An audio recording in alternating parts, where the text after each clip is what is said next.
যদি কখনো আমাদের সেশন ক্লোজ হয়ে যাওয়ার পরও, দ্যাট মিন্স আমরা একটা সেশন থেকে যখন আরেকটা সেশনে চলে যাই, তখন এরকম অ্যাক্রস সেশনের মধ্যে আমাদের ক্যাশ প্রয়োজন হতে পারে। তো তখন আমরা ব্যবহার করবো হচ্ছে সেকেন্ডারি লেভেল ক্যাশ। তো সেকেন্ডারি লেভেল ক্যাশের মধ্যে বিভিন্ন ধরনের ক্যাশ আছে।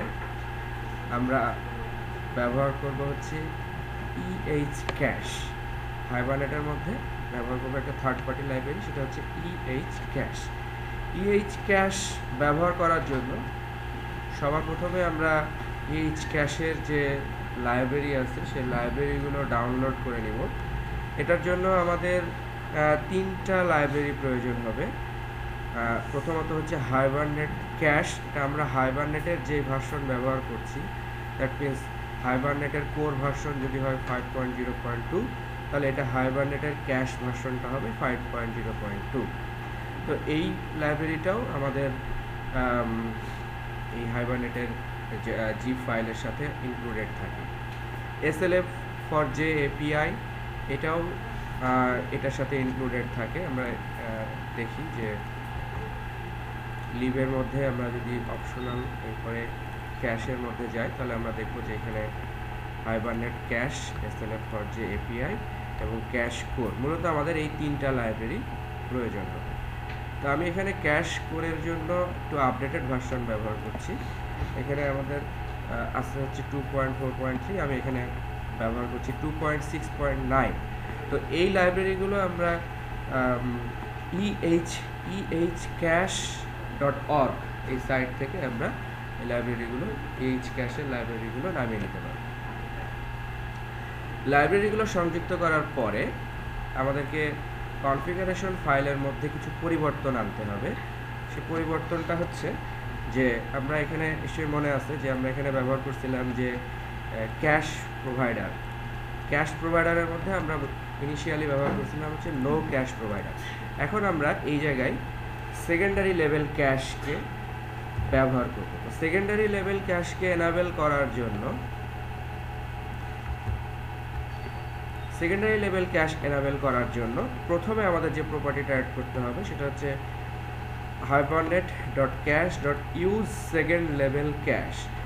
মনে রাখতে হবে যে হাইবারনেটের 3.3 এরপর থেকে যে লাইব্রেরিগুলো আছে সেই লাইব্রেরিগুলোর জন্য আমাদেরকে এই প্রপার্টিগুলো অ্যাড করতে হবে। যেহেতু আমরা ব্যবহার করছি হাইবারনেটের 5, বা হাইবারনেটের যদি আমরা 4ও ব্যবহার করতাম, বা হাইবারনেটের যদি 3.2.5 ব্যবহার করতাম, তাহলে আমাদেরকে প্রপার্টিগুলো এইভাবে অ্যাড করতে হবে। অর্থাৎ প্রপার্টিগুলোর নামের মধ্যে হাইবারনেটের আপডেটেড ভার্সনের মধ্যে কিছু পরিবর্তন আছে।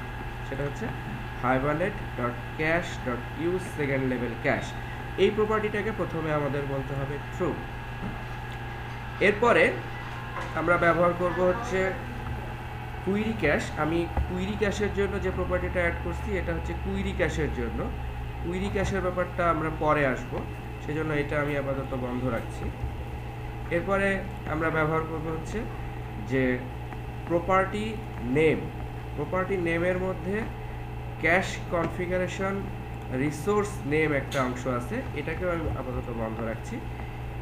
নেক্সট যে প্রপার্টিটা আছে সেটা হচ্ছে hibernet.cache.region.factory ক্লাস। এই হাইবারনেটের ক্যাশ রিজিয়ন ফ্যাক্টরি ক্লাসটা হচ্ছে org.hibernet.cache.ehcache.ehcache.region.factory। এই ক্লাসটা কোথায় আছে? আমরা এই যে লাইব্রেরিটা নিলাম হাইবারনেটের যে ইএইচ ক্যাশ, এর মধ্যে আমরা দেখব যে org.hibernet.ehcache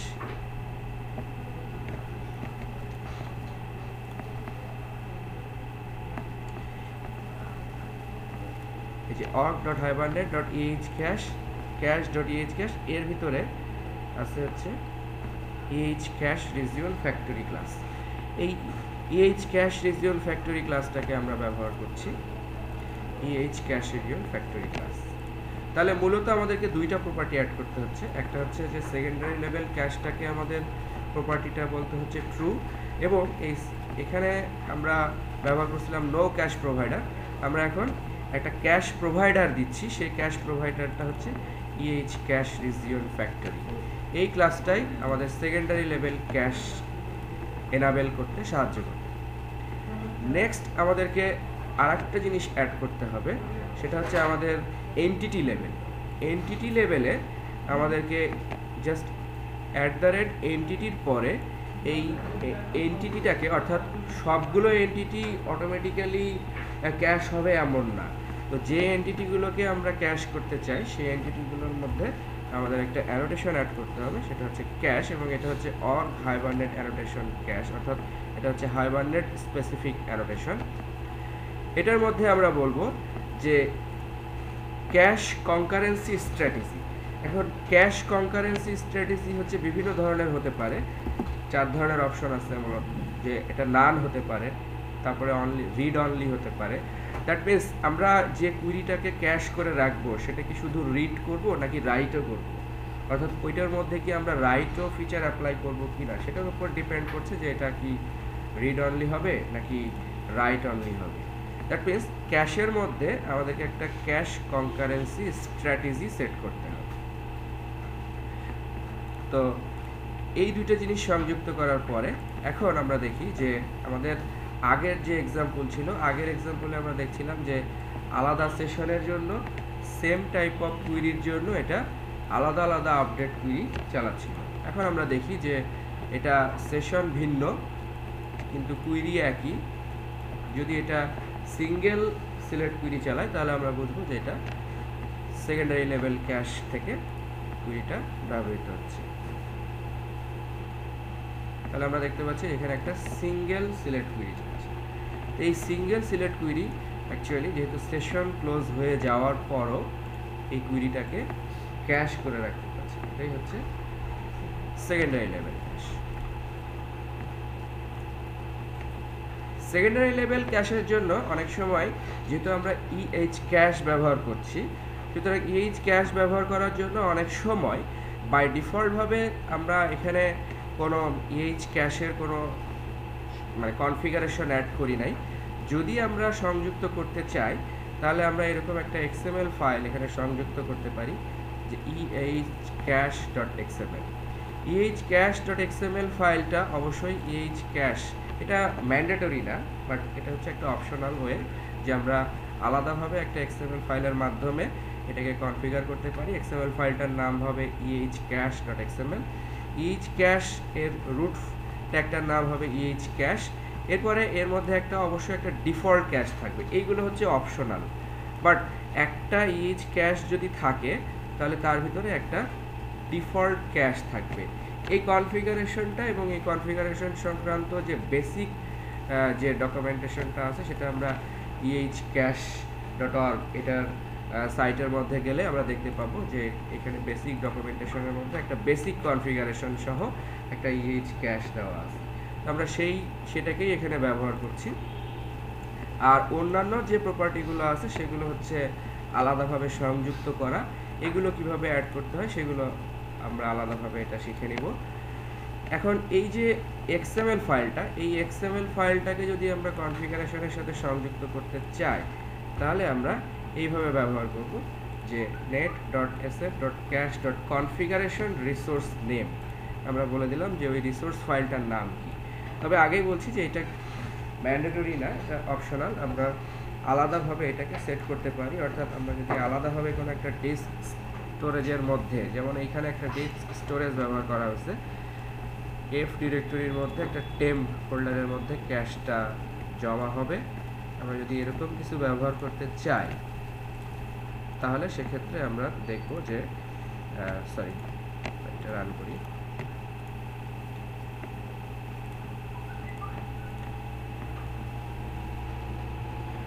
আমরা দেখতে পাবো যে যদি আমরা এফ ডিরেক্টরির মধ্যে যাই তাহলে টেম্প ফোল্ডারের মধ্যে এরকম ehcache-এর কিছু ক্যাশ প্রপার্টি জমা আছে, এমপ্লয়ি। এটা আমরা এখানে সেট করেছিলাম যে এটা নাম কি হবে, কি নামে এটা সেভ থাকবে। যেমন আমি এখানে বলছিলাম যে এটা কান্ট্রি নামে থাকবে, তো এটা কান্ট্রি নামে এখানে সেভ আছে। তো এটা হচ্ছে অপশনাল। এরপরে আমরা আরেকটা যে কাজ করতে পারি সেটা হচ্ছে যে এখানে একটা প্রপার্টি ছিল, সেটা হচ্ছে যে কুইরি ক্যাশ। কুইরি ক্যাশ যদি আমরা ব্যবহার করি, দ্যাট মিন্স এটা হচ্ছে নর্মালি আমরা এখানে যে সিলেক্ট কুইরি ব্যবহার করলাম এটা সিম্পলি আমরা সেশন থেকে গেট করলাম, বাট আমরা এখানে দেখছি যে সেশন ডট ক্রিয়েট কুইরির মাধ্যমে আমরা যে কুইরি করি, যেমন ধরেন এইখানে যদি আমি এখন সেশন ডট গেটের পরিবর্তে আমরা যদি বলি যে session dot create query, session dot create query, create কুইরির মধ্যে আমরা একটা সিম্পল একটা স্ট্রিং লিখব যে ফ্রম এমপ্লয়ি। তো এখানে আমরা একটা কুইরি লিখলাম সেশন ডট ক্রিয়েট কুইরি, এর পাশে আমাদেরকে একটা লিস্টের মধ্যে এটাকে নিতে হবে।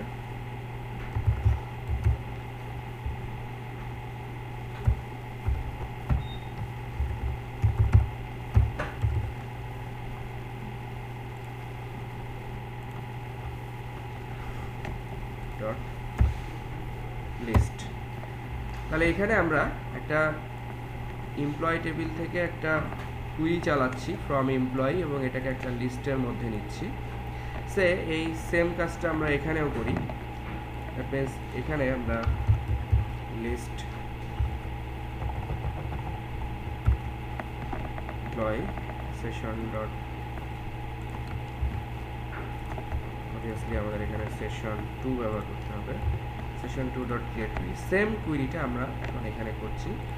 এরপরে আমরা দেখি যে এই ক্ষেত্রে কি হয়। এর আগে আমরা দেখলাম যে সেশন ডট গেটের ক্ষেত্রে এখানে একটাই সিলেক্ট কুইরি চললো। এখন আমরা দেখি যে যদি এটা আমরা আমাদের সেশন ডট ক্রিয়েট কুইরির মাধ্যমে কোনো কুইরি চালাই, সেই ক্ষেত্রে এটা কি ধরনের কাজ করে। এখানে আমরা দেখতে পাচ্ছি যে এইখানে এখন এটা তাহলে দুইটা কুইরি চলছে। তার মানে হচ্ছে যে নর্মালি যখন আমরা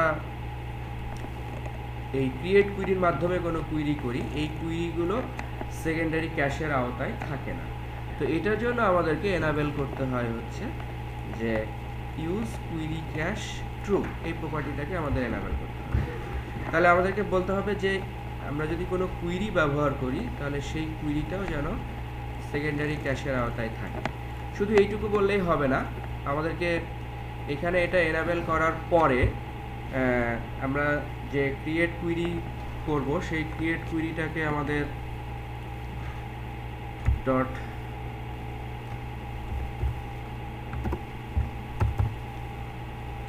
আমরা ব্যবহার করব হচ্ছে যে কুইরিটাকে সেট ক্যাশেবল ট্রু করতে হবে, অর্থাৎ এই কুইরিটাকে সেট ক্যাশেবল ট্রু করতে হবে। এখন আমরা দেখি যে যদি এই কুইরিটাকে সেট ক্যাশেবল ট্রু করা হয় তাহলে কি ধরনের আউটপুট আসে। তাহলে আমরা দেখতে পাচ্ছি যে তারপরও এটা কি আসতেছে যে দুইটা আলাদা আলাদা সিলেক্ট কুইরি আসছে। তাহলে এখানে আমাদের যেটা করতে হবে সেটা হচ্ছে যে সেকেন্ড যে কুইরিটা আছে সেই কুইরিটাকেও আমাদের সেট ক্যাশেবল করতে হবে, সেট ক্যাশেবল ট্রু। এখন আমরা দেখি যে কুইরিটা সিঙ্গেল সিলেক্ট কুইরি, তার মানে এই কুইরিটা এখন ক্যাশেবল হয়ে গেছে। অর্থাৎ এই কুইরি লেভেল ক্যাশকে এনাবেল করার জন্য আমাদেরকে এখানে যে প্রপার্টিটা অ্যাড করতে হবে সেটা হচ্ছে set, that means use query cash true, এবং এইখানে ব্যবহার করতে হবে সেট ক্যাশেবল ট্রু। তাহলে আমরা দেখে নিলাম যে কীভাবে ইএইচ ক্যাশের মাধ্যমে সেকেন্ডারি লেভেল ক্যাশ এবং একই সাথে সাথে কুইরি ক্যাশ কীভাবে ইমপ্লিমেন্ট করতে হবে।